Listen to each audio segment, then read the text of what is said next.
where it went. I'm just Okay. recording to the cloud, y'all. Thank you. Oh, that's the wrong one. Sorry, people.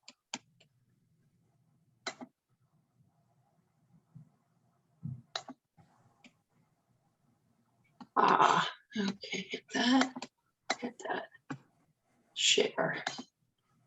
Okay, before I get started, Crystal, I have that new payment request reimbursement form, and then the budget. When are we going to talk about that? Are we going to talk about you know what? Yeah, we'll do that when we get to office. Let's do that when we, or you know what? No, we can do it right when you're done. We can just talk about it right when you're after we do the motion to approve.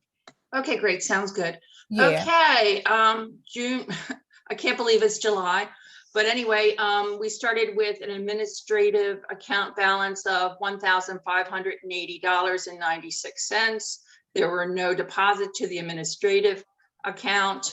For our expenses for the administrative account were $3 for service charge. We re-upped the Weebly for communications, fairs and festivals. We had a number of items we bought for the July 4th events. For the financial committee, we needed to scan some documents so that they could be shared. That was $175 at FedEx Kinko's. We had a charge of the post office box yearly rental of $146 for total expenses of $673.01. Our ending balance for the administrative account was $907.95. Going on to the legislative account, beginning balance was $25,549.99. We got the last payment for the Unity dinner of $250. We got $10 in slowly from the trivia night for total deposits of $260. Our expenses, again, the rent, $625, $100 for a booth rental. Let's see here, our NGP van, the fees for using that is $22.94 this month, and communications $6.36. Some of our internet charges now are charging tax, so you'll be seeing, you know, a slight increase in those. Total expenses were $759.30 for an ending balance of $25,052.69. For a total cash on hand, as we go down, $25,960.64. The change in our monies on hand was $1,170.31 for the month of June. So any questions? If you have any questions, please use the raise hand feature and I will acknowledge you. Okay, hearing no questions. I'm going to entertain a motion to approve the treasurer's report as presented. Motion to approve. It was moved by Danny. You may have a second. Second. Who seconded? Eric Washington. All right, thanks. Okay. Okay. All right. So all those who are in favor of approving the treasurer's report, say aye. Aye. Aye. Any opposed, say nay. All right. Motion carries. Thank you very much. The treasurer's report is approved. Okay, Katie, go right ahead with your next presentation. All right. So to keep track of expenses as we go into the end of this year and next year, I made a payment request reimbursement form, and this is to be used for initially. Okay, we're going to have a charge for Comcast. We're going to start the Wi-Fi. So basically, I would put the date of monthly request, the reimbursement amount, but it's actually a payment approval.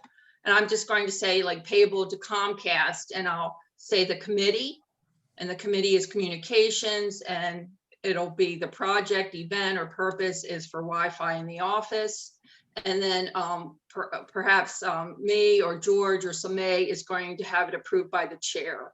And then it comes to me, and I will either write a check or it'll be a credit card transaction. It'll show what account is coming from. It will be the date that the request was received, the date of the payment, and the date that it was mailed or delivered. So, and then I would sign off on it. And this is a good way so that we don't have our committee chair saying, oh, it's in my budget, I went and spent it. We want to make sure that, you know, we have the money in the treasury because, you know, the budget is based on some funds that we haven't received yet from our Unity Dinner and other fundraisers. So this is, you know, in every organization I've been in, we've had something like this. After your transaction has been approved, and let's say, you know, Jeff, for I think it was for clubs, we got a tablecloth.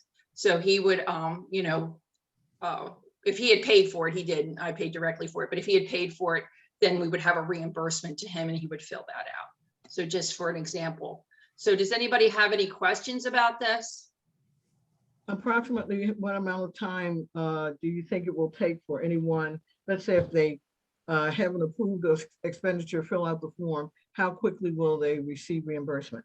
Well, you know, I think since we've been talking, like any payment would be talked about and emailed about, that it would be just as quick as what we've been doing now. So as soon as it would be emailed to me, you know, I mean, you know, I check my emails fairly regularly throughout the day, that it would be done just as quickly as, you know, when you request it through an email. Yeah, It's just- and as soon as this receipt is presented, because we need the receipt. If you've already purchased it, like if you ask Katie, if Katie's going to do the direct purchase, you know, but if it's you as a committee member already bought it, as soon as you can give us this form back with the receipt, you know, we'll make sure that it moves. We're not going to have you waiting months or weeks. We're pretty responsive, so we'll make sure that you get that out in the mail, or if you can come pick it up, we'll, you know, whatever your preference is going to be. But we'll make sure it's done expeditiously. But it should be approved before you. Yes, it needs to be approved before the expenditure. So like Katie was saying, the committees have a budget, okay? But you have to also understand we pay bills as well. So just because it was presented or allocated doesn't necessarily mean the funding is there, because we are basing our budget not only on what the current cash we have on hand, but the projected money we intend to raise. So if, you know, a committee says, I want to buy, you know, a tent, so to speak, and a tent costs $500, this form needs to be approved first before you go spend your money, because we need to make sure we got the money in the treasury to reimburse you. You know what I mean? And some things can be bought directly, but there are some things that the, you know, committee member will probably prefer to just go get, because maybe you're at Sam's Club, you want to grab a bag of candy for a table, you're already in the store. It's no need to call the treasurer to pull out the card to buy a bag of candy. So like, you know, those are just kinds of examples. But as soon as you can get that request in with the necessary receipt, if you spent your money, and even if it's going to be an advanced purchase where the treasurer is going to swipe the card, we're not going to have those things sitting. We'll get them processed as soon as humanly possible. So early acknowledgement, or you know, letting us know early as well. Like right now, we know the state fair is coming up. We already know we're gonna need to pay, you know, there'll be expenditures. So don't wait. And even if you do wait to the last minute, we're gonna do our due diligence. But if you can let us know as early as possible, get this approval done, we'll make sure you get your money back as soon as possible. I have another question, since you brought up the state fair. I had made a recommendation at the last meeting that because we seem to absorb all the costs unto ourselves, even though this is supposed to be a statewide event with state people all contributing to the staffing, I had suggested that we approach at the executive committee meeting of the Maryland Democratic Party, approach them with the notion of having each one of the central committees kick in on a yearly basis $50 or so, $25 or so, toward the cost of the state fair, and also get some commitments from them about people to serve. I mentioned that to the new political person, who is Justin Butler, and he said he thought that that was an excellent idea. Yeah, so we'll definitely make sure we bring that up on the meeting next week for the MDP. Yep. Okay, go ahead, Katie. Okay, so looking at what everybody had produced what they wanted for their budgets, I went and I took a look and I put it all in one place, actually. So what we have here, we have the budget proposal, the amounts for this coming actually year and a half to the end of December 2022. So we have bank fees, we have NGP fees, we have club fees, we have communications, fairs, fundraising, party, office rent, and so on. So if you see across the top, it says what they were proposed. When we first went through it, fundraising had a number of events and a number of things they wanted in their budget for like a logo and for a second event during the year. And it was over $6,000. And, you know, Jason said that perhaps for going into an election year, we wouldn't need to do that. So basically what happened, let's see if I can go down here. I'm having trouble seeing it too. Let me just make it a little smaller so I can't see over to the side. So I've also put in things that we've already been charged with this year. So let's see here. And I made a projection of what the rent was going to be, how much the NGP was going to be for the end of to December 2022 and things like that. So taking into account all the budgets, the total proposed budgets from all the committees and our you know, regular standing fees and things for the office was $61,195. So basically for this year to date, we have only spent $1,254 from the budget. And this is what, the 7th month of the year. Our total cash on hand of July 1st is $25,960.64. We still have that Unity dinner deposit on hold, and our proposed income from the Unity dinner and for other events is probably going to be about $37,000. So basically, we have a safety net of $7,019.64. And as Crystal and I have been saying, if you look over here, all the way over to the right, these things in red, they are not realized yet.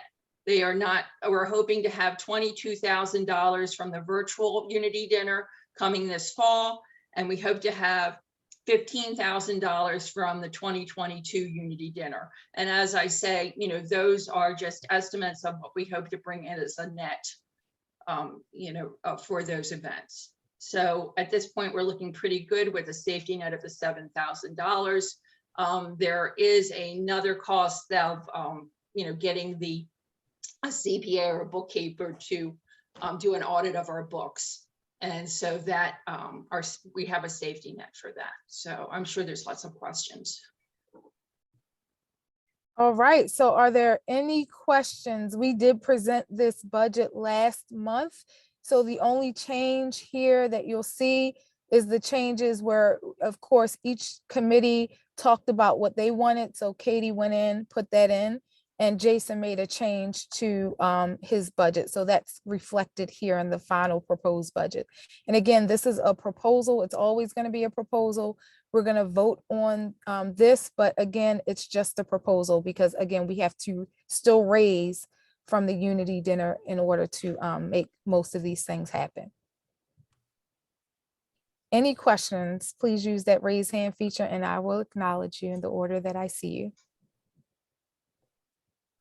All right, well, I don't see any questions. So if I can entertain a motion to approve this proposed budget as presented. Motion to approve. Thank you, Pat Kelly. May I have a second? I second Tracy. Thank you, Tracy, for the second. All those in favor of approving the proposed budget, say aye. Aye. Those- Aye. Any, Okay. any opposed? Say nay. Okay, the motion carries. This proposal is approved. Okay, and I believe everybody received that in an email today, so everybody has it on hand. Correct. Thank you, Yep. everyone. All right, thank you so much, I just want to, Linda, I did put some notes in the chat. Some people did enter the room that missed roll call. So just letting you know to check the chat. Okay. Okay, we're gonna move right along to the next part of the budget, agenda here. So I want to bring this up now. So as you know, we have a lot of things that are getting ready to happen in August.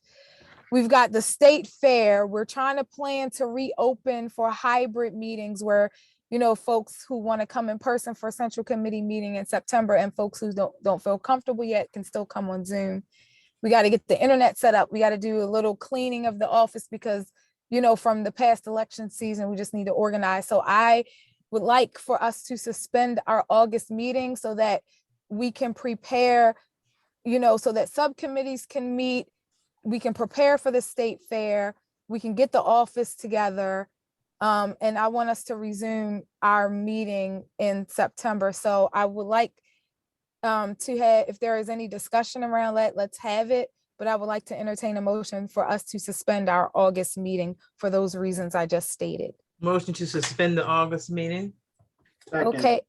Okay, it's been moved by Pat Kelly and seconded by Danny Blunt. All those who are in favor of suspending the August 2021 meeting, please say aye. Aye. Aye. Aye. Aye. Amen. Any opposed, say nay.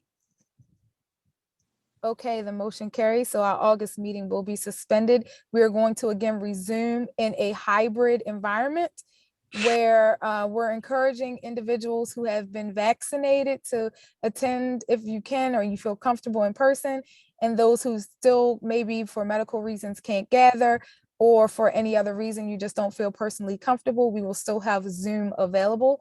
We're going to try to do that until we get back to some normalcy in the world. But I did want to offer that as a way for us to start together. I have started to receive emails from our clubs that want to again start gathering at our party office in person. I'll talk more about the reservation system that we plan to implement when we get to the office subcommittee report. So I am going to move to the next item in the agenda. There are going to be some administrative changes here I want to make you aware of. First, Jeff Bonner is going to step aside as the chair of communications committee. He's not leaving the committee. He's pursuing elected office. So he's going to step to the side, and Samay Kendra, I've appointed Samay Kendra to replace Jeff Bonner as the co-chair. George White will also remain as co-chair. Are there any discussions about that change? Okay, great. Can I just say something real quick? Yes. Yeah, thank you. So as Crystal just said there, I'm excited to continue to stay on and support the communications committee. This is just this change just was brought about it's just so much time in the day, and as you all know, running for office is a labor intensive endeavor. So, but I just want to say a special thanks to George White, my good friend. It's been a real pleasure to serve as co-chair of the communications committee with you. And to Samay, you're going to do a great job in that leadership role. And I look forward to supporting you both as we move forward. Thank you. Thank you, Jeff. And thank you so much for all you've done to help lead that committee alongside George. And thank you, Samay, for your willingness to step up and take the mantle and help us implement a lot of those things in that strategic plan. So thank you so much to both of you. I also want to note that I'm appointing Linda to be chair of fairs and festivals.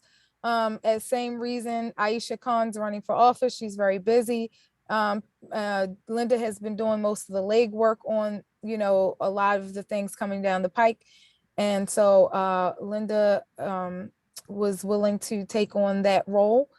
Is there any discussion about that administrative change? Okay, so thank you so much, Linda, for all of your help thus far with getting those car caravans and things set up. And we're really excited to have you take on that role. Thank you so much. Of course, Aisha Khan is still going to be serving as well, so she's not leaving the committee either. Okay, regarding party announcements, so I just want to make a note. A couple of us were able to attend the Maryland Democratic Barbecue that was sold out. It was 600 folks, guys, gathered outside in person on almost 6 acres of land. It was amazing, an amazing event. So many people, governor's candidates, Fox 45 News, everybody, well, I say who's who in the zoo. Well, everybody was out there. It was a really great to see folks in person. People were excited. Yeah, it was a really great turnout. So kudos to MDP for spearheading that. They've released some new dates coming up, and I'm just going to run through those announcements. The next event that MDP is going to host, I'll talk about it in order. So let me just start with the first one. MDP is going to host a Senior Diversity Leadership Council kickoff event that takes place virtually tomorrow, Wednesday, July the 21st at 7 o'clock. I want to give a shout out to George White, who is our Central Committee representative, but he's also selected to be the vice chair of that committee alongside May Beal from Howard County Central Committee, who is the chair. So if you want to RSVP, I did post the link in the agenda. And please, if you want to join that, please join that. May Beal is really excited. She's got a lot of energy. I met her in person at the cookout. So I'm really excited to see that kick off. Then on August the 26th through September the 6th, the Maryland State Fair will take place at Timonium Fairgrounds. We need Central Committee members. Please. We need to staff the booth. Please. Staff the booth. If you're vaccinated, staff the booth. And as Linda mentioned before, we do have an MDP Executive Committee meeting next week. We will be making sure that the other central committees do their fair share, because Baltimore County is the heavy load lifter, because the fairgrounds are in Baltimore County, but it's the state fair. So we're going to ask for Eva to hold the other central committees accountable with that, and we'll bring that up at the executive committee meeting. But this is an opportunity not just for central committee members, but Democrats who have served, at the polls with us, who are signing up to volunteer on our website. The way we usually handle it is we develop a schedule so that our booth is staffed the entire time. People can come learn about the Democratic Party. We want to also gather as much paraphernalia and giveaways from our elected leaders, because we want to showcase those who are currently sitting in elected office right now. So if you know an elected leader, or if you are an elected leader currently on the Central Committee, please let us know what you want to give. I'll do a day where I'm sitting in the office, open it up, on a Monday and a Saturday for folks to start to bring stuff so that we can prepare what's going to be staffed at that table. So please, we've already received emails from folks who are willing to staff. Shout out to Mark Weaver, and who, please help us, even if you can't do it, but some Democrats that want to come out and help us, please do so. Thank you so much in advance for that. 9/11. So 9/11/21. So as you know, people have been emailing me, calling me, asking, Crystal, can Baltimore County do something in person? They want the unity dinner in person, but we already kind of started the engine on that. So we're trying to find other things that we can do in person that is a little scaled down. I want to plan Meet the Candidates Forum. I had an opportunity to go to the Central Baltimore County's picnic, and all the governor's candidates were there, and folks are eager to get out to meet voters in Baltimore County. So I want to plan something in person. So I said something good outdoors at scale down would not cost us a dime to host. So I'm in the process of trying to plan a Meet the Candidates Forum on our parking lot. outdoors where we invite some food trucks to come out. Folks can come meet the governor's candidates and any other, and these are going to be there'll be a series of them. I'm trying, I haven't fully fleshed out the planning. I have an idea. So if you and I see the comments in the chat, I'll address in a second. But nothing is really happening on 9/11 as far as like events and ceremonies are concerned at this point from the search that I did. And I figured, hey, what a great way for us to, do something for the 20th anniversary of 9/11 and bring, governor candidates out or elected leaders out to talk about why they should be, the next person to take the helm of whatever office. So we're planning that out. If you want to join me in helping to plan this event, please put your name in the chat or send me an email directly. And, you can help me with planning that. But let me see what we have in the chat as far as comments here. So since this is from Cheryl, since 9/11, maybe we should pair it with yes, Cheryl, I love that idea. What? And I think we can pair it with a moment of silence. Thank you so much for that. Yes, and thank you, Danielle. If you have food truck ideas, please let me know. I do know a couple of vendors, just from me. I like food truck gatherings. And so, if you have a food truck in mind, what I want to do is I don't want to have too much competition as far as types of trucks. So maybe we can just, everybody, if you have an idea what trucks you'd like to invite, give me the contact information. I did in our save the date release that I sent out, I had a snowball vendor reach out to me. And then I had a Craven potato truck reach out to me where they do loaded baked potatoes. So please, if you want to help with that, let me know and send me your ideas if you have a food truck that you want there. But I just want to preface it by saying I don't want it to be so big that I have to ask for a permit. So we don't want like thousands of trucks. I want to get like 3, maybe no more than 4 trucks there, maybe like 3, maybe like an entree, a dessert truck, and then maybe like a vegan option or something. So, let's just, we'll keep it, and I'll take questions in a sec. Let me just get through this last list here, and then I'll entertain all the questions for the announcements.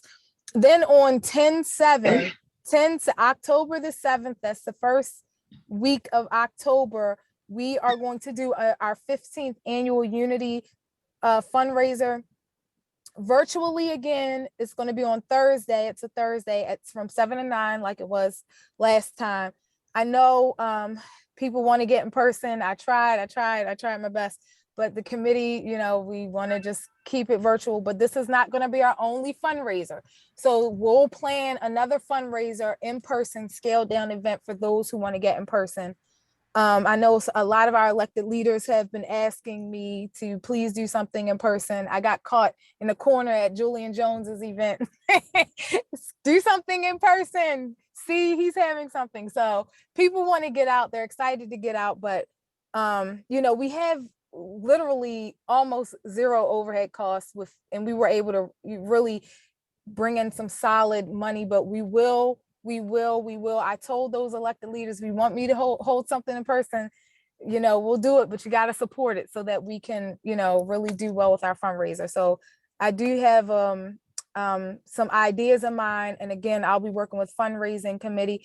I want to point this out. If you're not on fundraising committee, but you want to be on the Unity Dinner Planning Committee, please put your name in the chat or contact Jason or me so we can get you connected, because I know sometimes folks want to help with certain things they might not necessarily want to serve on fundraising. So if you want to be a part of the planning committee, we need all hands on deck. We did a really great virtual event. We got a lot of kudos. I had lots of central committee chairs reach out for our model, Howard County and Anne Arundel County. So folks were really pleased with what we were able to offer. We're going to try to incorporate some new things like a silent auction. And we're going to be exploring ways where we can make the event better. So we'll entertain your ideas on what you think we did well, what you think we can improve on. And we did take notes from, when we had the meeting, the post meeting, on what we can improve on. But please contact Jason or me if you want to get on that planning committee. And then finally, last but not least, MDP is going to be hosting their annual gala also in October. It's going to be on the 21st. It's going to be an in-person gala at the Marriott Camelot in Upper Marlboro. So I tried to pull Eva to the side and say, do something more central. So, you know, Baltimore City and Baltimore County don't have to drive an hour and a half. But they'll be having their in person. Please get your ticket as soon as possible because it will sell out. I do want to talk about, you know, possibly having our central committee be a sponsor, and maybe a few of us can gather and chip in, but, or maybe more than a few of us, but I'll talk about that later as we get, you know, closer down the line there. But that is one thing I was thinking about. I don't know how everyone feels about that, having us as a sponsor. So now that I've rambled on about the announcements, I will entertain questions pertaining to what I just discussed. If it's something pertaining to Unity dinner, like an idea, let's wait till we get to the fundraising report to talk about those things. If it's anything about the fair, let's wait till we get to the fundraising report on that, because Linda may be able to answer any question that you have when we get to that portion of the agenda. So if there's anything, any questions about the announcement so far, please raise your hand. Okay, Linda, I see your hand.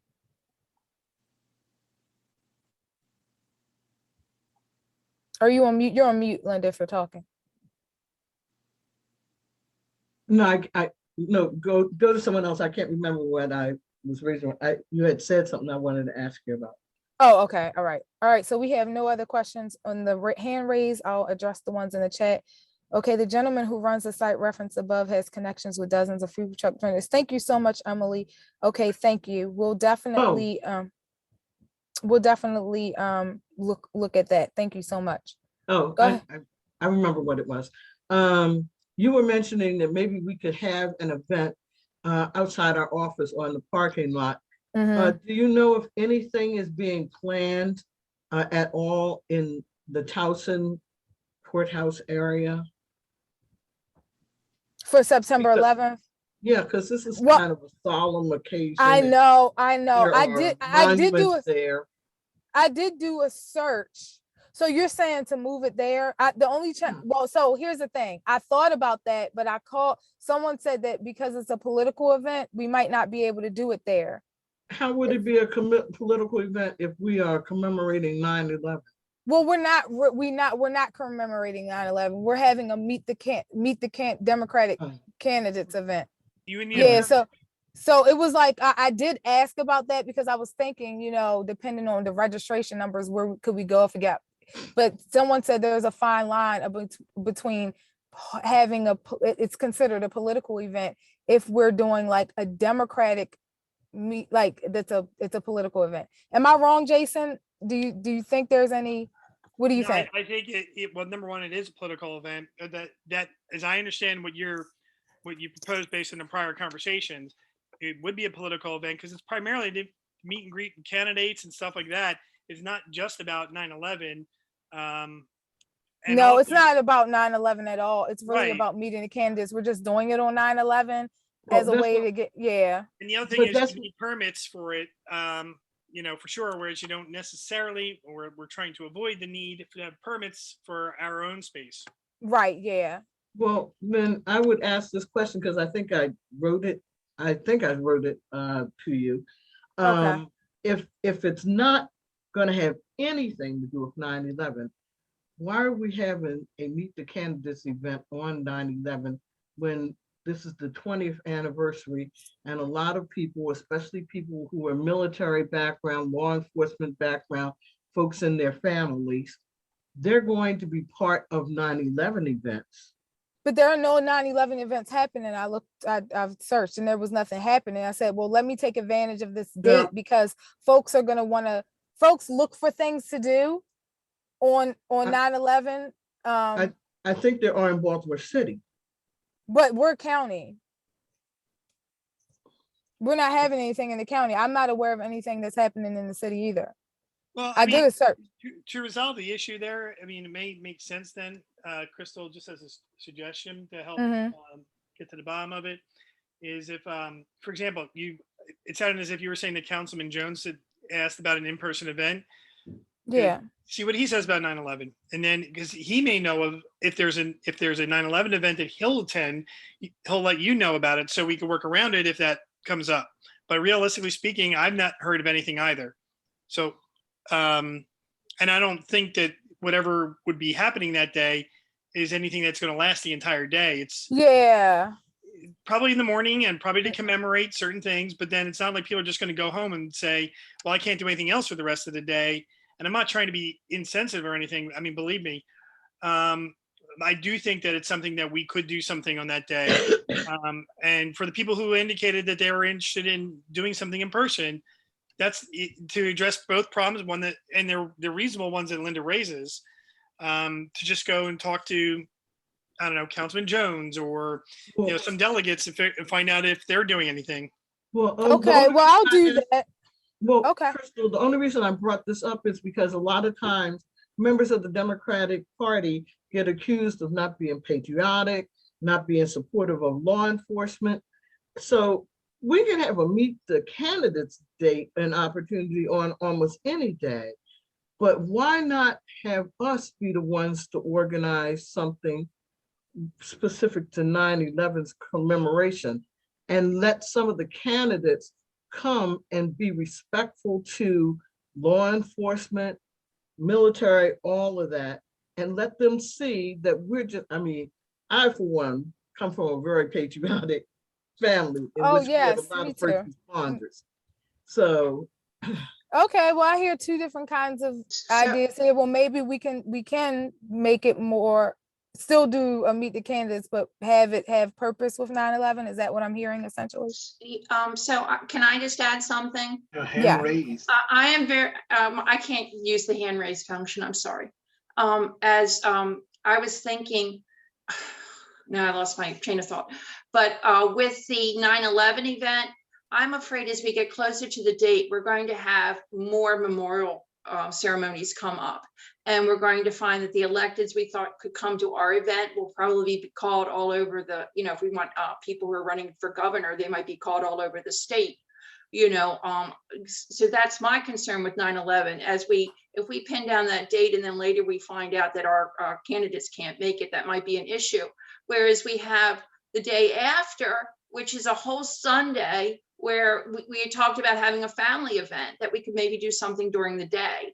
So, I mean, there's all sorts of things, but that's what my main fear is that there aren't any memorials right now, but I feel as we get closer that we're going to get caught in a difficult situation. Okay. Well, I will say that governor's candidates have already reached out and said that they wanted to attend with the save the date. So we're not, I don't think we're gonna, if we book it now, they're held to us. So, and one of the things that I was going to do was have it in the afternoon and not in the morning, because I know that typically when memorials happen, it tends to happen in the morning around the 9 to 11.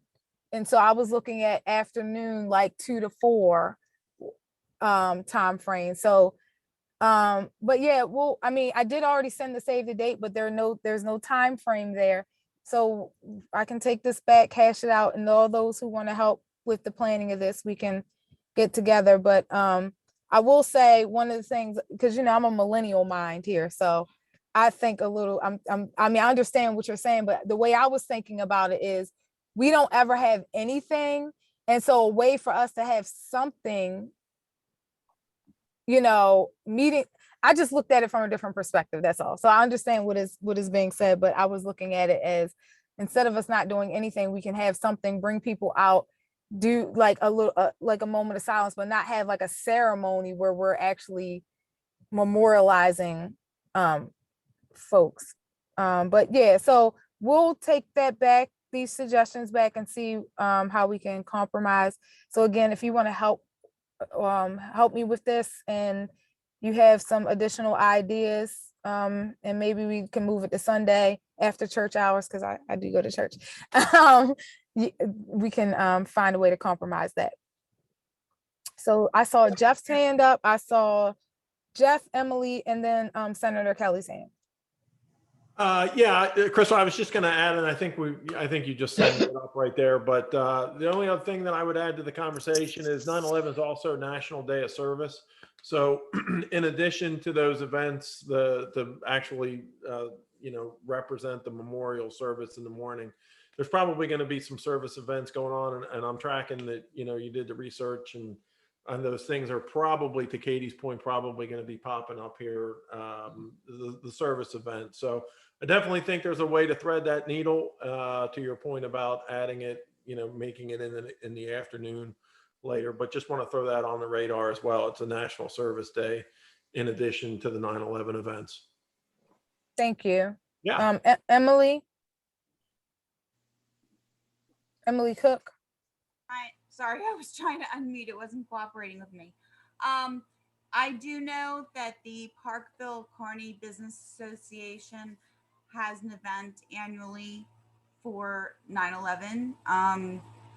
And I imagine since it is the 20th anniversary, it's going to be a somewhat larger event. So I know all the electeds from District 8 go to this event, and it's, I don't know what, I believe it's sometime midday, and they have a thing where they ring a bell. I mean, it's quite a lengthy event, and they also line Putty Hill Road with thousands of flags, little American flags. So I know in District 8 there is that the District 8 electeds are going to be tied up with that. Okay, thank you. Okay, and Senator Kelly. Yeah, I was going to say that I think two things. One, our parking lot isn't all that large. Parking is going to be a problem on any holiday like that. You're right. The general Towson area. The other thing is that the people running for the statewide offices are going to be called all over the place on like 9/11 to deal with commemoration activities. And I hate to see us plan and find that because we have a small space and because there's so many other things happening that will be commemorative, that people won't show with what we're doing. Maybe that Sunday that you're talking about or the day after. And if we do something, you might invite whoever is coming, even the people running for office, to be prepared to do something or in some way to show their recognition of the 9/11 commemoration. Okay, thank you. Tracy. I was just going to add to what Emily was saying, that the guy who does the stuff in Parkville, he does it at McAvoy's and gets the flags put out. It's named Chuck Ritz. And it's in the morning, he does a motorcycle ride from Darlington and Harford County down to McAvoy's, and it ends. And then there's a barbecue and celebration there. Okay. And I know that because I'm going to be riding on the back of somebody's bike, and I did it nice. before. And so, and he has a bell that's got names of people killed on September 11th, and then all the Marylanders killed in Iraq and Afghanistan. Okay. So also that 9/11 ceremony in Parkville this year, they received a piece of steel from the towers that that's going to be dedicated as well. So that's going to add to the length of that ceremony as well. They just received a piece of a steel beam. Oh, wow. I mean, it's a rather big deal in this area as far as a memorial ceremony for that in District 8. Okay. And it's very moving. If anybody wants to come. Who else can participate? Anyone who wants to show up. Yeah, it's a public event. All the local electeds are there, and also our county councilman David Marks. Everybody anybody usually in the area is at that event that day. But yes, it is Okay, well, we can change the date. Yeah, that's, yeah, I wasn't aware of that. So, okay, cool. Well, we'll explore maybe pushing it to that Sunday then. Because that sounds like we could still dovetail some of 9/11 and without interfering with the various things that are happening. Okay, thank you so much for that. All right, so we'll go to the next item here on the agenda. Let me see what I have.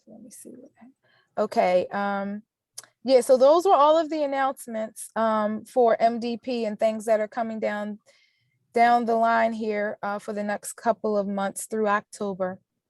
So now we'll move right on time to the subcommittee reports, and we'll go right with Jason first for fundraising. Hi all. We're gonna have a unity dinner. That's it. No, I'm kidding. It's October 7th. We'll need help, obviously, with the calls to be made and sponsorships. And we're going to incorporate, at least the present idea is to incorporate a silent auction. So we'll need, obviously, to get people to donate items that people will bid on. We obviously will set up the infrastructure, the logistics, back end stuff, and how we're going to do that. That is run the silent auction. That's that. Anything that comes to planning for the Unity dinner, we can incorporate that in the next fundraising subcommittee meeting, which I anticipate should be held shortly. So I can, if you let me know of your interest, I can add you to that email so we can have that meeting. Thank you. I'd be willing to contribute something nice. I'm not sure what yet for the silent auction. Thank you. Oh, I should mention too that we decided on a theme for it. The theme is to protect voting rights. Obviously, it's something that's an attack under, across this country in numerous way too many places. Well, one would be too many, but and so it's important that we remember why we're fighting for what we're fighting for, and the people who are going to suffer as a result of some of these hideous laws and the past,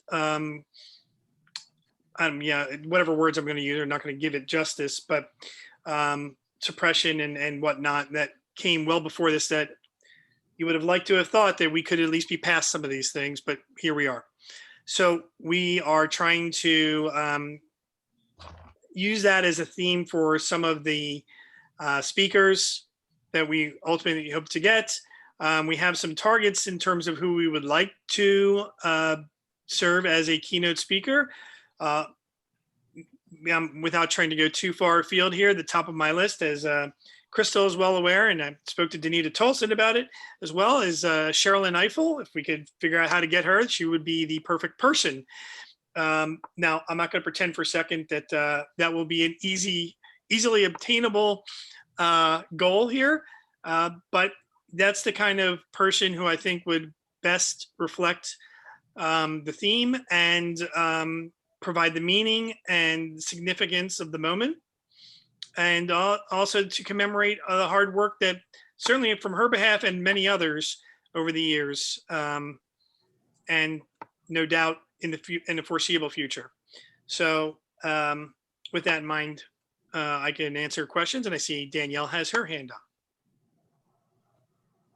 Go ahead. Hi, good evening, everyone.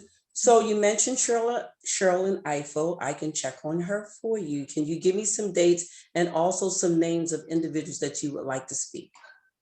Sure. And so I can see certain connections, if I could get the letter to them, as long as you have the dates, and get it to them at an early stance and see their availability. Well, the date is October 7th for sure. Right, I'm saying, can Yeah, you put Miss some, Danielle, I would like to give them I'll write a, Miss Danielle, I'll send you a written request letter. Yeah. Okay, thank you, babe. Yeah, Okay, and thank you Danielle, very I much. did ask somebody if we can, you and I can get together, Danielle. Mm-hmm. That's Okay. that's Danita, Danielle. She went. Yeah, I see it. Yes. All right. Okay. I got Okay, it. thank And you. All right. thank you, Danita, as well. No problem. I actually called you today, but Oh. we could talk later. Oh, you know what? You must have been the person who called when I was on the phone. about an hour ago. So anyway, thank you. No I problem. appreciate it. Okay, there are some comments in the chat. Cheryl said, did you get her email about Maria? Maria. Maria. So since I'm questioning Maria, that's not a good sign. Yeah, so you Um, sent an email asking if people knew of other ideas for the keynote in case we can't get Sherilyn Eiffel. And I suggested Maria Town. She is the CEO of the American Association of People with Disabilities. Sorry, you did send that. I did get that. Yeah, they have a big voting program. Okay. I will follow up with you and in the fundraising subcommittee too. But yes, I mean, obviously we are going to track down who we can because there obviously it's multifaceted here as well. Yeah, and there are obviously lots of other issues that come just in a general sense from every election in terms of access too. Awesome. Thank you, Danita, Danielle, and Cheryl. Okay, any other questions for Jason? All right, I don't see anything else here. Thank you so much, Jason. Yes, no problem. Thank you guys. Okay, we'll go to Liz with party building. Great. Hi, thanks. Thank you, Crystal. So I am in the process of calling a meeting, hopefully next week. I've already found out that Tuesday won't work because North Baltimore County Club is meeting. So anyway, if you're on the party building, please take the doodle poll that's in the email. If you did not get the email, please let me know because Google Contacts doesn't always work the way I think it's supposed to. But anyway, so I think we're at a juncture where, we're going to be, things are going to start going fairly fast. We're going to be getting into the primary season and getting ready for, 2022. And we have a lot of things that we want to do. So this will be primarily kind of a planning meeting. We may work on some activities, I don't know, but we need to kind of take a look at our strategic plan and what we've done, what we haven't done yet, as well as now we have our budget, our proposed budget in place and kind of, see about that. Hopefully there are plenty of things we could be doing to engage people and build the party, but also support some things going on like advocating for voting rights or maybe helping out Virginia and helping it stay blue. Calling into West Virginia to convince people to call Manchin. There's all kinds of things we can be doing right now, but we also need to be thinking forward to 2022. I know one of our items that we wanted to make sure is being able to transition when we had the election of the new Central Committee. And I think with the new term and the way the term is going to run, where we're not going to just be completely getting a brand new committee right in the middle of the summer, I feel I can check something off my list. I think our transition will go a lot more smoothly there. But some of the things we need to check off of our list because we've done something. So, it's a good time to take our temperature and kind of see, what's been done, what needs to be done. So that's sort of where we are for our next meeting. And if you haven't been on the party building committee and want to, please let me know and would love to have you at that meeting. Any questions? Senator Kelly has her hand up. It's just as I listen to all that you're recommending, one additional thing crossed my mind. And it's if we could collect checks in Baltimore County to send to the Democrat who's really sticking out there trying to beat Andy Harris so the state can move forward. I think that would be helpful. Oh, yes. Think about doing something like that. So so let me just turn them in from our central committee. Yeah, so I want to let me just chat a little bit about that. So what we ended up doing was all of the chairs that have a piece of District 1 have gotten together and started a committee. So there is a District 1 Central Committee. All of the central committees are coming together. Right now, they're talking, these are just the ideas have been pitched, funding of a billboard to, publicize why he's horrible and why whoever is going to be elected should be the person to replace him. So we do have a committee, and that is a good idea, is because funding always comes up. So I think that's a great idea, and we can definitely take that down as a note for something to add to all of the action we're planning to do. But I do know that from our meetings with MDP, they're planning to contribute financially to that race, the Maryland Democratic Party. That's really great to hear about the Yeah. support. And yeah, I haven't had a chance. I've been wanting to go to one of those meetings, and I keep having conflicts. But I think that definitely, because District 1 is part of our county, we really need to be, this needs to be a huge thing for us. Yeah, I mean, another huge thing, we're hearing about Hogan running for Senate. I mean, that's going to be big, but the things that we can really do that impact us here in the county. So thank you for that, and for that suggestion. Yeah, and I just wanted to add another thing while we're talking about it. One of the things that I was able to do is chat with, Mia Mason, who was the candidate, and she said where she really needed help was staffing the polls. She didn't have access to enough volunteers. Of course, COVID played into that because we were in the middle of a pandemic, but that was something that she specifically said if she needed more support as far as volunteers were concerned. Yeah, that would be great to have kind of our own, Democratic Party volunteers to kind of be an auxiliary to, your campaign. Each campaign is going to get their own. They're not going to share. But if we have something where anything that we can do to just, help in that race as well as help other Democrats. Yeah. Okay. Linda? Yeah, I had two questions. First question is about getting whether the party building can start pulling together a list of all these different people who claim they're running for office in Baltimore County. I ran into 3 or 4 people at tonight's event, people who came up to me and said, I'm running for this, I'm running for that. I've never even heard of these people. I've never even seen them before. So we need to find out who is currently filed or is talking about filing, so that we have a good idea from district to district to district who these people are, what at least their names are, what they're running, what positions they're running for.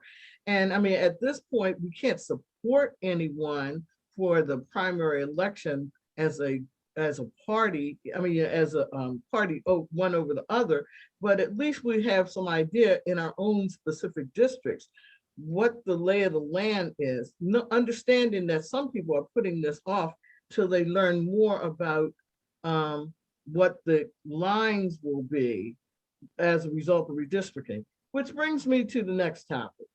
Wait a minute, Lynn. Oh, okay, go ahead. Which brings me to the next topic for party building, which is, there have been a whole series of redistricting hearings. There have been 6 of them. The last one concentrated on Baltimore County.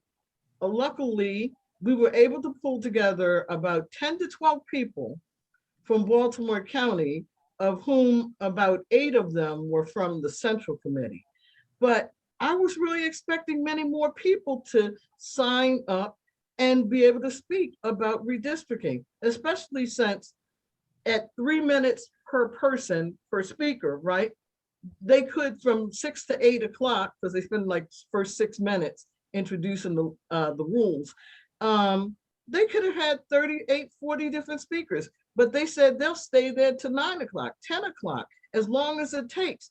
But people are not signing up. No one showed up on the Democratic side from Baltimore City, not one person. And from the first 5 meetings that were held all around the state that included Baltimore City, there were 85 speakers, and of the 85 speakers, only 5 Democrats spoke. Every Republican elected official in the state of Maryland from all those districts, no matter what they've all spoken. And they are coordinating to the letter with their state central committees. because their state central committee members are coming on, dovetailing one right after another with what the elected official from there. We don't have that coordination between our elected officials on the Democratic side. I don't know why. So but they yeah. clearly do. Well, So so let, we have 2 more hearings left in this cycle. One of them's yeah, going to be tomorrow at 6 o'clock. We still have space for and time for people to sign up to talk about redistricting. If you need to get some talking points, you can look at some of the past meetings, give me a call, give Crystal a call, and we can share some talking points with you. And that one's going to focus on Montgomery County, but anyone from any county can speak on any night.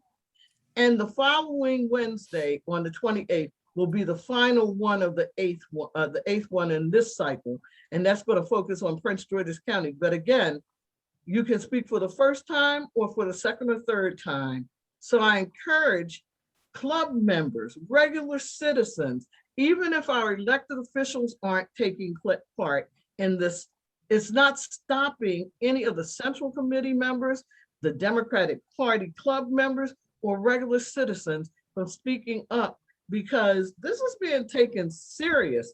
And one thing that has been shared with me, and a lot of people haven't talked about, but this was brought up, and Crystal was on the line with one of the people who is a Democratic participant, one of the coordinators of this event, who is a retired federal judge, who is a Democrat, brought up, is the fact that all this started as a result of a federal lawsuit in 2015, and Maryland was ordered to fix this gerrymandering. And so anyone that thinks that just because we have a veto-proof majority that can toss out whatever is being proposed, don't make the mistake of thinking at all that our governor doesn't have in his back pocket a card that says, oh yeah, but what about the response to the federal court case? And he has appointed almost all of those federal judges that are in place right now. So everybody's counting on it going one way, but they're not thinking he's got another card in his pocket, because he already knows what the Democrats have said they're going to do. And he's preparing to lay the land for how he's going to overturn what they want to overturn. okay, we'll go to I think Senator Kelly. ultimately- Oh, okay. Wait, sorry. The Go ahead, thing is that there's more than one process going on for redistricting in Maryland. And in fact, the one that the speaker and the president has put together is the one that will vote on what will be the legislative districts and the congressional districts in Maryland, and the law is on our side. I understand. So governor did, and in fact, his committee, one of the reasons they did it when they saw he had the 3 independents, they are just Republicans. You got no way to define who's an independent. So he's put together a sham committee. So watch for what the president and the speaker do. That's going to be and besides, the numbers aren't even out to draw until in September or maybe October. Okay. No, they're going to be released on August 23rd. They're officially, nationally, they're going to be released at noon on August 16th. But Maryland, because it has to disaggregate the prison population and reappropriate it back to the various locations where they come from, mostly Baltimore City and Prince George's County, Maryland will get our numbers on August 23rd. And in terms of the software to start drawing the maps, it's already in the hands of that committee. That committee is not the committee that's going to end up drawing what we'll vote on. And it's the General Assembly that will be voting. Yeah. What the lines are. I understand that, Senator Kelly. I understand that. I've been to every single one of those meetings. I plan on going to every single one of the other meetings. But I also know that the public is listening, and person after person is getting on, slamming the Democrats, saying, look at these incumbent Democrats. They are so arrogant and self-serving that they think they don't even have to acknowledge this process exists. And people are hearing that week after week after week. Well, the governor put a sham committee together, and we aren't paying them any attention. Yeah, and so I want to just address that. Sorry, Liz, to be hijacking your Oh, no, report no. here.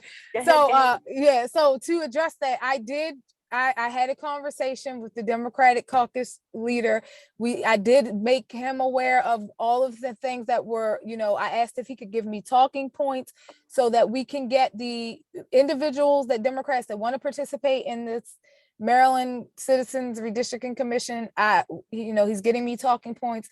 I made sure I participated to make sure that the Democratic Party was represented. We did have people from the Baltimore County Central Committee on the Baltimore County one. And I have also attended the other meetings and have submitted written testimony, although I only spoke at the Baltimore County one. So there has been some,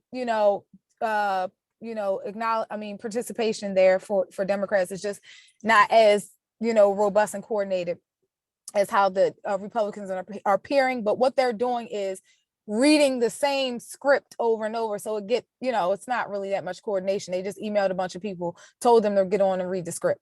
So, so what we will do is I sent out the email as soon as I get those dates for when those 10 meetings will be, and they're also going to be some virtual opportunities. We're going to make sure that Democrats are aware of the Speaker and the Senate President's process here, because again, they're the body that's drawing and voting, and anyone can present a map. So one of the things, and I'm just throwing this out, I'm not saying we have to do it, there is some map drawing software out there that's been created by a nonprofit organization.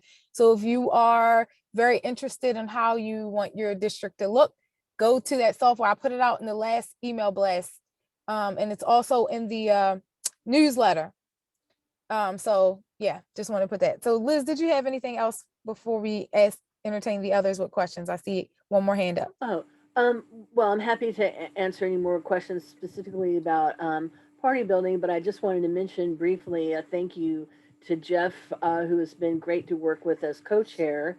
So I just want to thank him for his work on that. I'm glad he's staying on communications, but he's been awesome whipping up forms. He's been a great co-conspirator to George. So, and of course to welcome Sine. You'll probably be hearing from me about, hope you know how to do a good form just like Jeff does. So just wanted to add that. Okay, Danielle, I see your hand up. Go ahead. Hello. No, I was just going to say that I definitely agree with what everyone just said. Also, too, in reference to what you were saying, Senator Kelly, like what Linda was saying, a lot of people do listen to what they hear, and a lot of the things that they were talking about, because I was a part of 4 of these meetings, and I listened on a couple, and I did say something on a couple, but they are banding together. They do have their strategy or their talking points, and they're even talking about dismantling the central committees and talking about that we don't need the power. And they definitely want the one legislative vote district. So that's a whole nother issue. And so sometimes when people hear this, although they Speaker Jones and the other individual that you named, I can't remember what you said just now. But anyway, even though they are doing that, people, when they hear things, a lot of people who don't know what's going on the inside, they will go vote by what they hear from these meetings. So that's why it's important to inform and educate and let people know. And then they have to see that we are also out there representing and saying something. So although we know that's going on the inside, but other people who got there and vote. And so we don't know if this is going to be part of the questions. A lot of people just go in and vote for the president and the vice president, they stop. And that informing and educating people is really vital, because then they'll know to go down the ballot, they'll know to go to the questions, and they'll know what they mean. So that is a big issue. But they won't get to vote on the map. Only the Senate and the House of Delegates will. No, and I understand that, but there is, in line with what Crystal, Dr. Francis was just saying, I've been on other redistricting meetings, and they are telling you that you can go on and look to see where you live at and draw a map and send it into these other different organizations. That won't even matter. You don't want to get people's hopes up for it. It's such a complicated thing. You got 47 districts to deal with. We'll be fighting with other parts of the state for what we want. They have split us up in ways. In fact, the redistricting committee that the governor put in, initially they had Baltimore County to be split Part of it would have had a hearing with Baltimore City and Harford County, and part of it would have been with Anne Arundel and Howard. And you see what I'm saying? So you don't want to give people the idea that they have input, which they actually don't have. They need to learn from this. They need to watch what happens. But it's so complicated to deal with all 47 districts, and there's very little to guide you. So what I was saying, why it's important to inform and educate, because what you just said, the only reason why I know about it is because some of the national meetings that I have been a part of. And there's a lot of talk about Maryland and the governor's race and other races. So had I not been on these national organizations, I would not know about it. By you knowing about it and other people don't, all of these other groups that are reaching out and telling them that they do have this right to participate and draw lines, that's what they're doing. And that's where some of the confusion is coming in. So I think sometimes at your level, when you guys get this information, if you can even inform and educate us and let us know so that we can get back, because we are the grassroots organization and we're talking directly to the people in the community. And the reason why I do what I do at the national level is so that I can get information to pass down and share, because I knew what you just said, but most of the people on this phone on this call didn't know it, and a whole lot of other people don't know it. So they are participating at those other levels. You know, that is so true, because I've gone to several of the meetings as well, and Danielle, Linda, as well as Crystal, they did phenomenal jobs. They came with facts and everything, but that's, of course, that's the county level that we're speaking of. But we all know that it's going to the state level, where you are, Senator Kelly, and the rest of your colleagues. But at the level that we're speaking of, most of the people, they don't have a clue what's going on. They're going to listen to these sound bites, and they're going to think this is the gospel of what's going on, because they really don't know any more than this level, you know. But as you said, as it goes up to the Senate level, you know, for the House and the Senate, you know, those were the decisions that would be made. But right now, people are getting this information through these meetings, these commissions, through Hogan, and that's what they've formed their opinions at. All right. Well, thank you all. And we will, and I again am making sure that I am getting information from the Democratic Caucus chair, who will keep me abreast and make sure I have all the dates for the Maryland General Assembly's process. So I will be sending that out and making sure that folks are aware of what the facts are. So thank you so much for that clarification, Senator Kelly. And thank you, Liz, for your report. So we'll move down to, we're going to go to Simei now, new communications chair, for just intro. I know you might not have a report tonight, but you know, just go ahead and take your 2 minutes. Absolutely. First, I want to, thank Jeff and George for all they've done for the communications committee. I've learned a lot from them. Danny Blunt too has been a great mentor just about the central committee, and also on communications. He's been really active. And so I think all those folks really helping over the past, I guess it's been 7 or 8 months now that I've been a part of it, of really helping show me what we can do and where we can grow. So I'm really excited for this opportunity. We had a brief meeting with some people yesterday, just discussing some overview points that we want to work on. For those of you that saw the newsletter, we got that out this month, but it came out a little bit later than we wanted. So we're trying to set up a process, or rather abide by a process that we already set up, to make sure the newsletter comes out earlier. We talked about the need to start working on events. Liz, we can definitely talk about that, because I think it goes hand in hand with party building, about hosting some events, some debates and town hall type events for primary candidates as we get into the primary season. But really, we're just trying to make sure that the communications committee is doing everything that we can to make sure that people realize the power of the central committee, and that we're getting out and spreading information that we need to get out there. So we're going to be working on our social media as well to make sure that's cohesive, that looks professional, and that we're getting out the information like about these redistricting meetings, getting it out in a timely fashion and an organized fashion. And so we're trying to streamline the process of how the committee works and how we get posts out. One thing I do want to add, and this goes to everyone on the call, I am here to learn as much as I am to try and lead the committee. So please, if you have any ideas, I've already had a couple folks text me and some great ideas to work on. Please connect with me. Always happy to talk, always happy to chat. I know I have tons more to learn that will only help the committee, the central committee in general, and the communication subcommittee. So please, send me any ideas you have, or if you think there's something we can improve on. And also please join the communications committee if you aren't and you just want to help out, whether it be writing a portion for the newsletter or helping, if you have an event idea that you want us to put out there or work on communicating about, please let me know. But yeah, I'm thank you all for this opportunity, and I hope to make Jeff proud taking his place. And thank you again, everyone.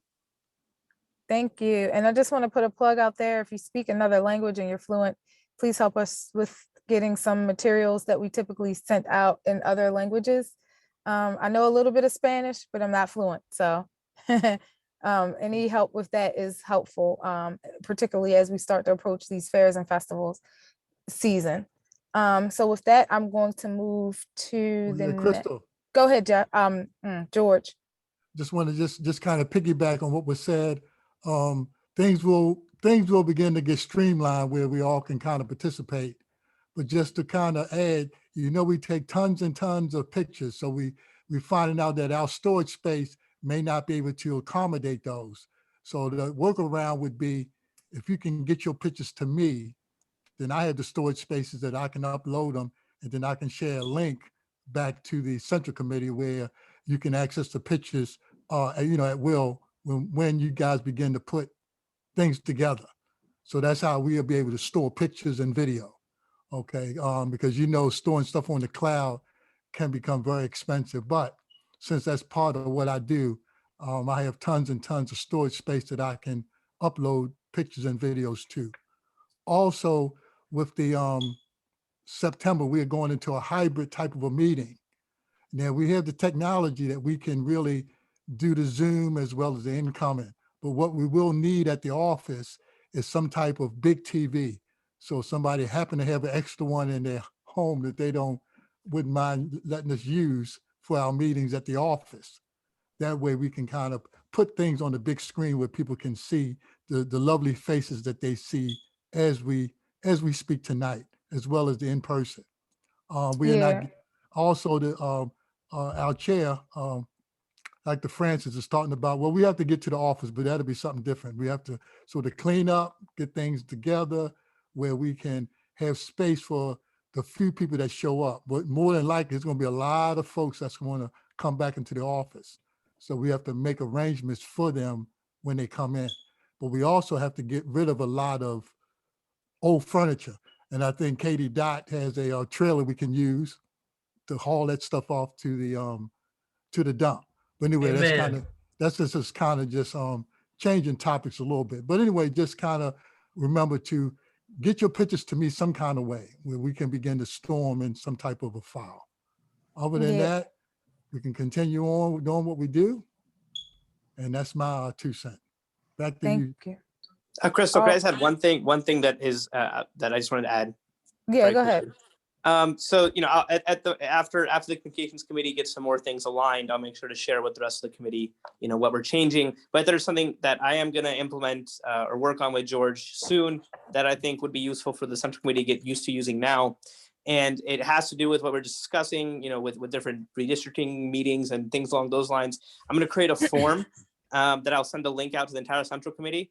And then that way you can submit on that form when there is an event coming up that you want the communications committee to quickly get something out about. That way it's streamlined and it's a set process on how we communicate about those meetings. So just keep an eye out for that. That'll be sent out sooner rather than later. And that way we can get started now on making sure that we're communicating about important meetings and like the redistricting commission meetings and things along those lines. But just wanted to flag that so people are aware that it'll be coming down. Thank you. All righty.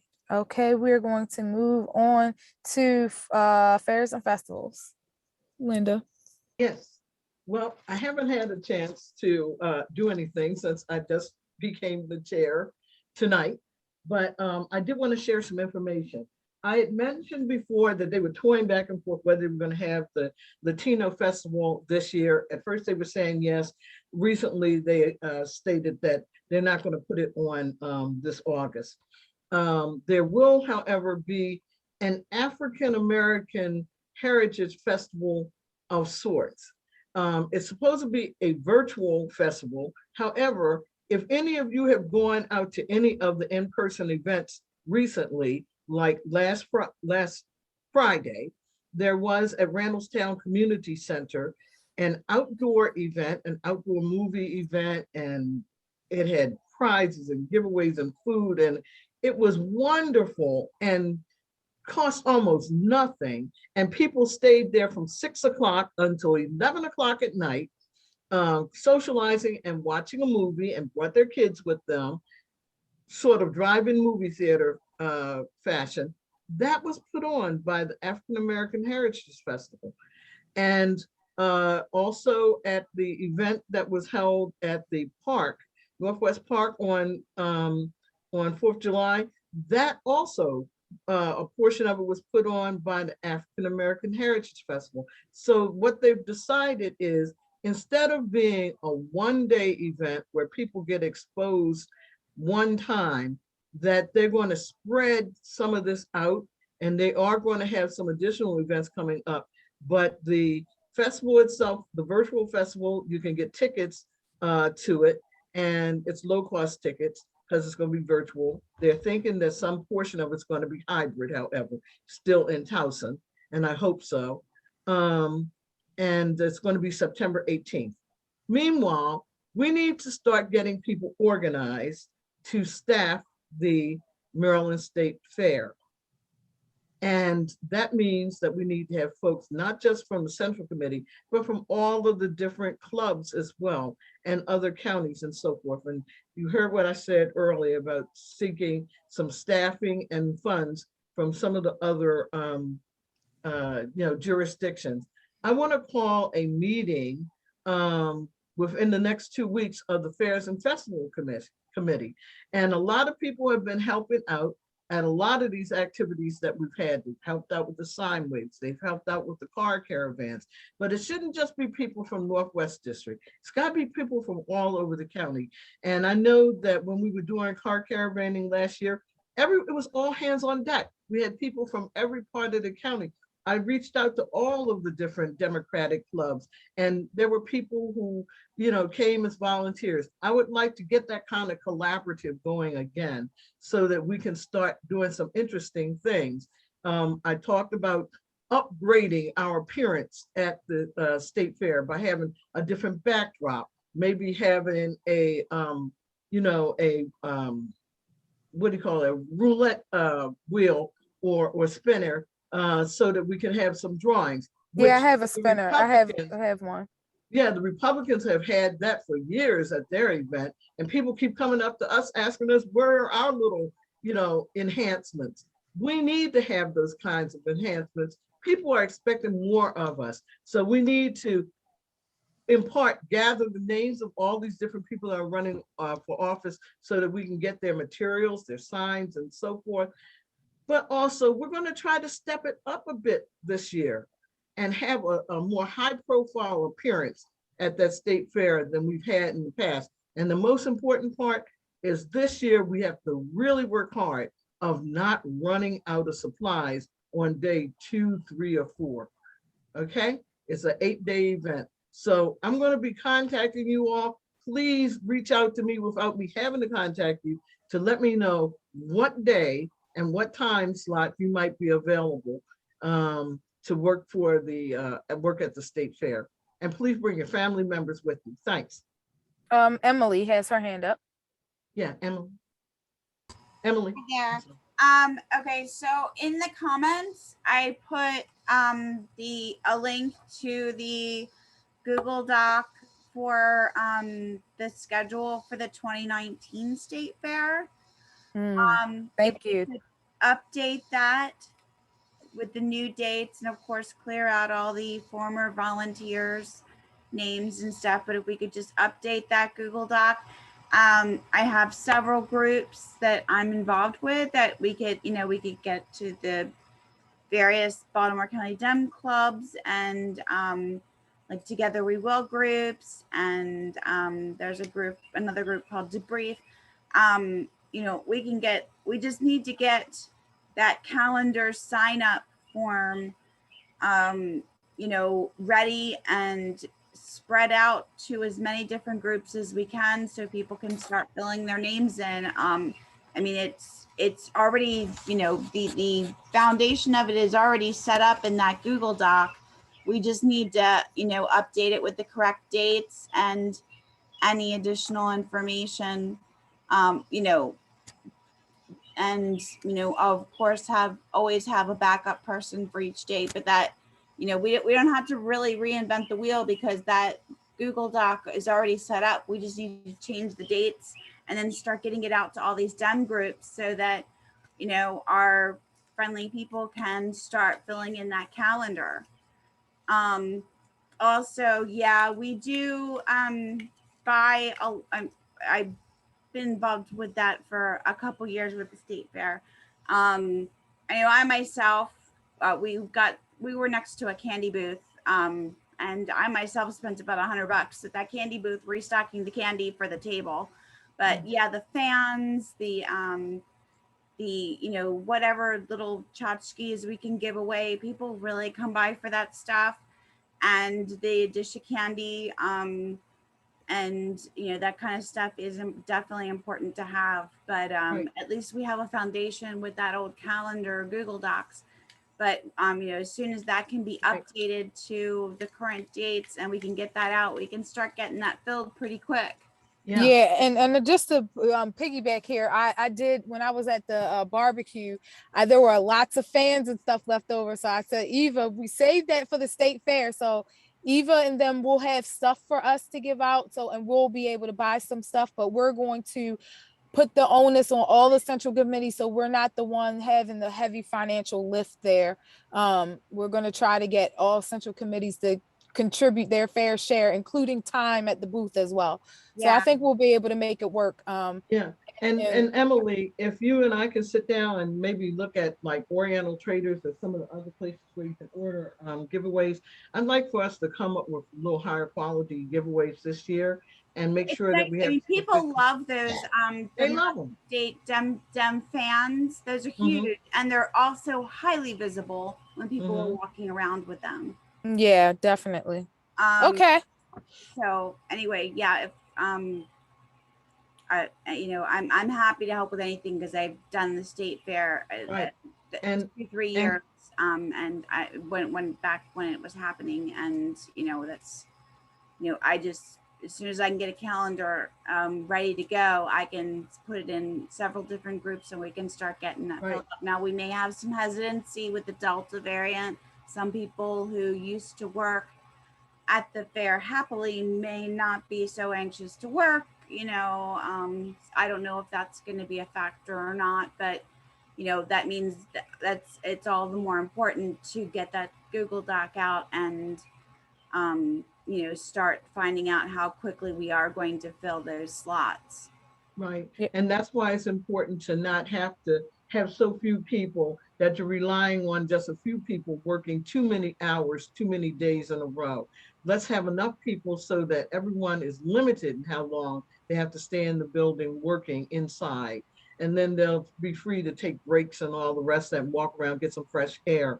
And I was going to say that, you know, we need to also make sure that we have something, not just for adults, but for children, that we have sufficient quantities of all of it. But, you know, we want to make sure that this year we present ourselves in a little different way so that we're not taunted the way some people have in the past. If we could get some t-shirts made up and we have a couple of drawings with a spinning wheel or a drawing, you know, spinner, either a roulette wheel or a spinner, I would like to give away a really nice looking t-shirt a couple of times a day so that people have a reason to come back over to the booth and take interest in the booth and tell people to go over and enter so you can get something. Okay, I see Tracy's hand up. Oh, yeah. Yeah, I have a couple of things.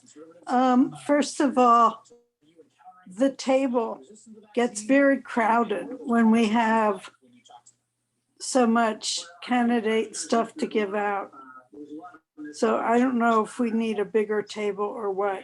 And then the second thing is we need to make sure that the people who are working can get into the fair free. Oh, yeah. Yeah, Oh, yeah. definitely. Parking and entrance, at free admission and free parking for people.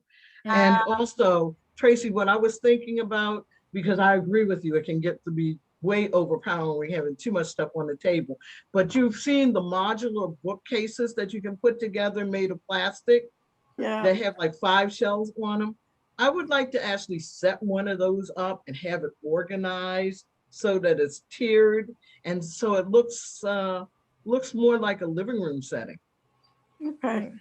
Okay. Yeah, and just this MDP pays for the booth and provides the passes for parking, so that's going to be covered. Well, not really. Yes, but it's always been Just a a handful. limited Yeah, quantity. yeah, right. Okay, I see what you're saying. Okay. We only get a couple parking passes and I mean, which we actually have to pass back and forth to people. And we only get a few tickets a day. So we really don't get enough tickets to get all of our volunteers in for free. We just don't. Yeah. And if you're the last person at the end of the night, you have to drive all the way back to the Townsend office to put stuff like in the mailbox or something. And that's just not fun at 11 o'clock at night. Yeah, George. Well, yeah, I just want to, we've been blessed to be part of the Senior Democratic Diversity Council. And what we plan to do, August the 8th, Howard County is having their fair. And we are going to take a day as the senior council to man their booths.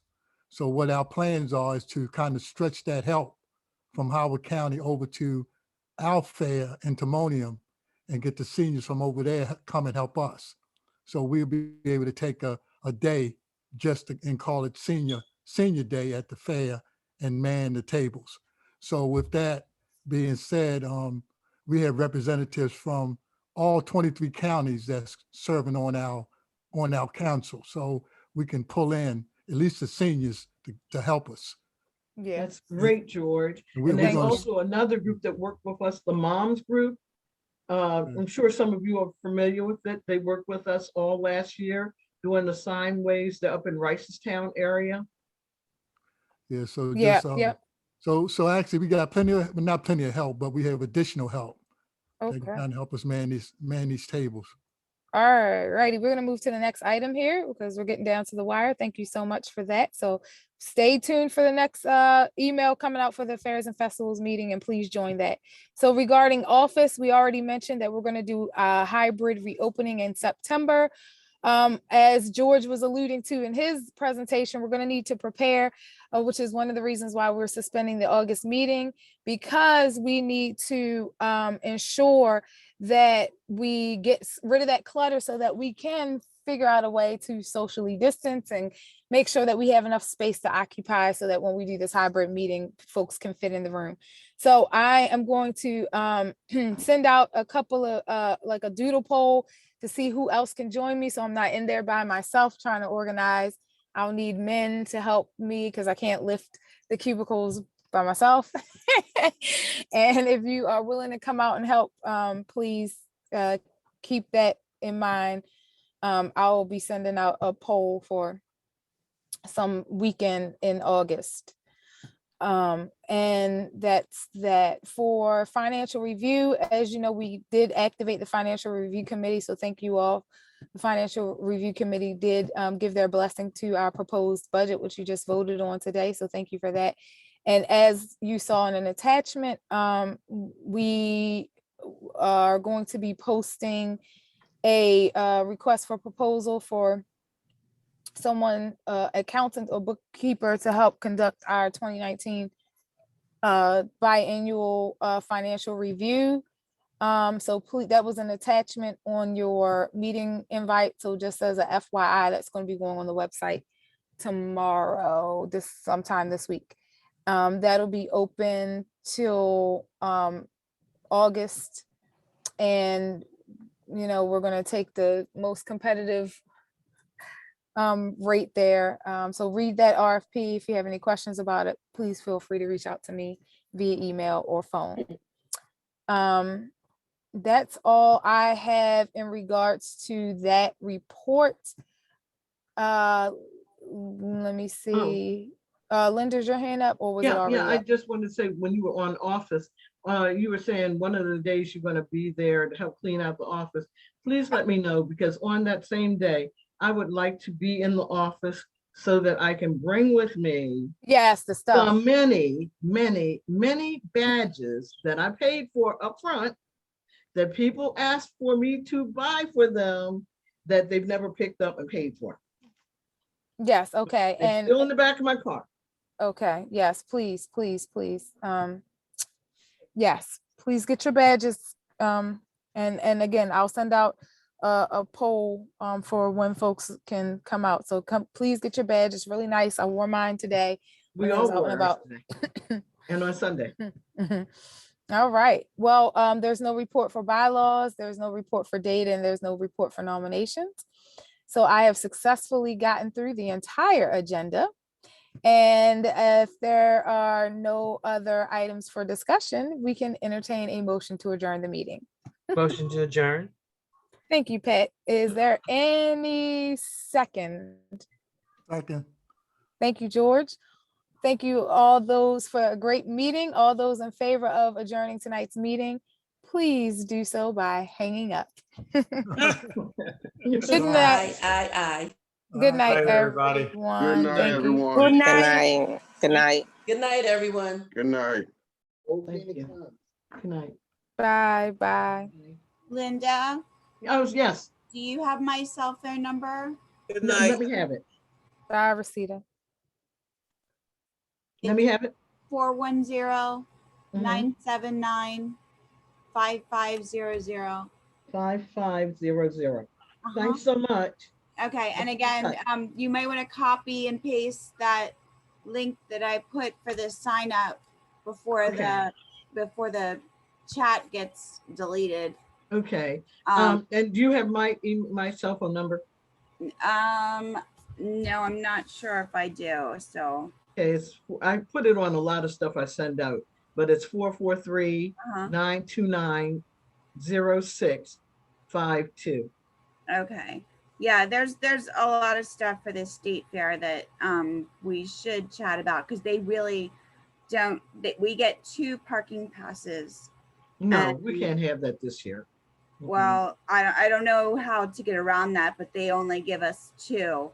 So, and they give us a handful of tickets. I was going to say most times I have paid to get myself into the fair, and most of the volunteers do pay Yeah. in the fair. So, Yeah, and I just recall I paid to get in the fair. So yeah, you're right. I didn't even realize that. I had to pay too. yeah, to they get- don't. yeah. I mean, we get a handful of tickets. So, I mean, it's not. Yeah.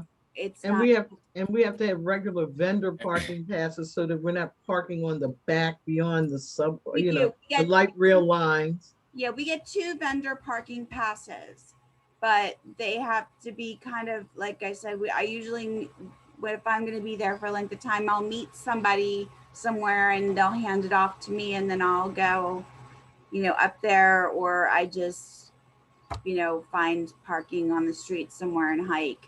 But yeah, it's unfortunately not,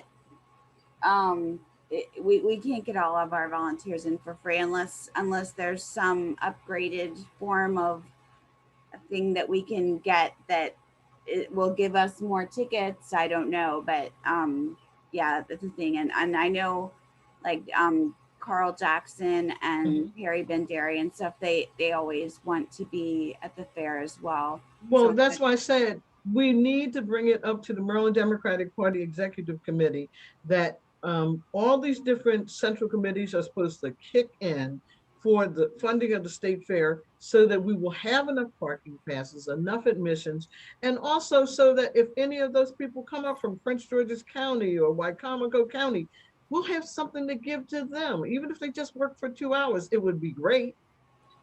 So Yeah, we'll make sure we coordinate with the state and try to do better on that. Because I really think, like you were saying, Emily, it might be the level of booth we're paying, because I know there was a company I know, they had like 30 or 40 people a night and none of them paid. So I think it probably depends on what level we're paying based on what we get as a vendor. So maybe we need to take that up with the state to see what they can do. absolutely. Okay. Yeah. the vendor passes they give us do get us in that close parking lot. But again, there's just 2 of them. Yeah. So, you know, we pass them around, or I just, you know, I park wherever I can park and hike, you know. Right. but So I- if we're going to ask for additional vendor parking passes, because it's not just a matter of paying for them, there's a limited number of actual vendor slots. We Yeah. need to ask them to buy them now while they're Right. still available. Right. Not wait Right. till the last minute. Yeah, and Right. do we know what the deadline is to even get a table there? Do we know what that deadline is? Usually by now, mid to late July, they have already started assigning giving booth assignments. Okay, so yeah, that kind of needs to be done like now, then. Yeah. Okay, well, anything I can help with, I'm happy to, because I've, you know, just the biggest thing is getting that either creating a new one or revamping that Google Doc and getting it out there so that we can see what kind of response we're going to get for people signing up to work at the booths. Yeah. Yeah. Okay. All righty. So Sounds like a plan. All right. Have a good night, everyone. Thank you. Good night. Good night. Did you put any additional names in the chat, Crystal? I did. I'm driving right now. I wrote down a bunch of people. I wrote down, let's see, Pat, Renee, George, let's see, no, who was that? Bishop and Mark Brewster. Okay. Who were absent? Who came in late? Oh, okay. Yeah, that's right so far. So you didn't see anyone else? Alejandra came right in when we were closing the meeting. Okay. All right. You know, I couldn't get access to the video from last month. Yeah, because it was something. I got an email about our storage. We exceeded the storage space. So something happened with the storage. Like, I guess it wasn't because it was over, like, okay, we only got like 9 gigabytes or something like that. And we went over 12, like we were like way over the storage. So it wouldn't let me get into anything until I started deleting stuff. Because we had meetings from 2020 on there. So I had to go in and delete the ones that were, you know, old. And yeah, so I think that's what the issue was. It should be fixed like now. last month. Because it started deleting, because the thing is it doesn't save permanently. Like, it's only there for I think like a certain amount of days, and then after those days expire, it starts automatically deleting on its own without me going in there. Have you taken care of it? Because the thing I saw said you have the next 6 days to take care of this issue, and that was from 3 days ago. Oh no, I did. I went in and I went and deleted the ones from 2020. So it should be fixed now. But now, again, is Dave, are you on this line? Dave, I mean, he probably walked away and still was on mute. Yeah, because I do that sometimes. Yeah, but that's what it was. So it should be fixed now. But again, I just can't let it get that full again. Like, once the minutes are done and it's posted to the social media, I'm gonna just delete it so it doesn't sit there. Okay. Yep. All right. All righty. Good night. Thank you. Good night.